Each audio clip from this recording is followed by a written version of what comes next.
Fantastic four the first step அந்த movie இன்றைக்கி release. எனக்கு தெரிஞ்சு இந்த ரிலீஸுக்கு முன்னாடியே அதோட போஸ்ட் சீனாக ஆன்லைனில் லீக் பண்ணிட்டாங்க.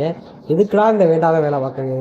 ஒரு ஹைப்போடு அந்த படத்துக்கு வெயிட் பண்ணால் சம்மந்தம் இல்லாமல் அதோட போஸ்ட் சீனை லீக் பண்ணிக்கிட்டுலாம் இருக்காங்க. இது எதுக்கு இவங்க பண்ணுறாங்கன்னே தெரிய மாட்டேங்குது. வியூஸ்காண்டி பண்ணுறாங்களா இல்லை என்னன்னே தெரியல. பட் போஸ்ட் சீனும் ஓரளவுக்கு நல்லா இருக்குன்னு தான் சொல்கிறாங்க. பட் நான் இது வரைக்கும் பார்க்கல. பார்த்தவங்க போஸ்ட் சீனில் என்ன காட்டியிருக்காங்கிறத படம் வந்ததுக்கப்புறம் ஒரு 2-3 நாள் கழிச்சு சொல்லுங்கள். இப்போதைக்கு வேணாம். அது போக இப்போதைக்கு இந்த படம் ரிலீஸே ஆயிடுச்சு. பட் இப்போ தான் இந்த படத்தோட பட்ஜெட்டே சொல்லியிருக்காங்க. அதாவது 200 மில்லியன் அப்படிங்கிற மாதிரி. இது ஒரு நல்ல பட்ஜெட் தான். கண்டிப்பாக இந்த பட்ஜெட்டை தாண்டிடும். ஏன்னா மார்வல் மூவிஸ்னாலே இந்த பட்ஜெட்டை அசால்ட்டாக தாண்டிடும்.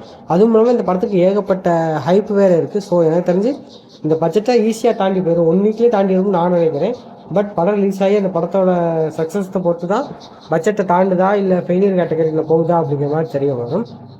எனக்கு தெரிஞ்சு இது டூம்ஸ்டேக்கு லீடாக இருக்கிறனாலேயே இந்த படம் ஓரளவுக்கு பெஸ்ட்டாக பர்ஃபார்மன்ஸ் பண்ணால் நம்புகிறேன். பட் படம் பார்த்துருப்பாங்க ஆல்ரெடி. படம் பார்த்தவங்க உங்கள் தாட்ஸை கீழே கமெண்ட் பண்ணிட்டு அந்த படம் எப்படி இருக்குது, போஸ்ட் ஸ்க்ரீன் சீன்லாம் நல்லா இருக்கா இல்லையா அப்படிங்கிற உங்கள் தாட்ஸையும் கீழே கமெண்ட் பண்ணிட்டு இந்த வீடியோ பிடிச்சிருந்தா லைக் பண்ணி சப்ஸ்கிரைப் பண்ணிக்கிறேன். நம்ம அடுத்தடுத்த வீடியோ பார்க்கலாம். பாய்.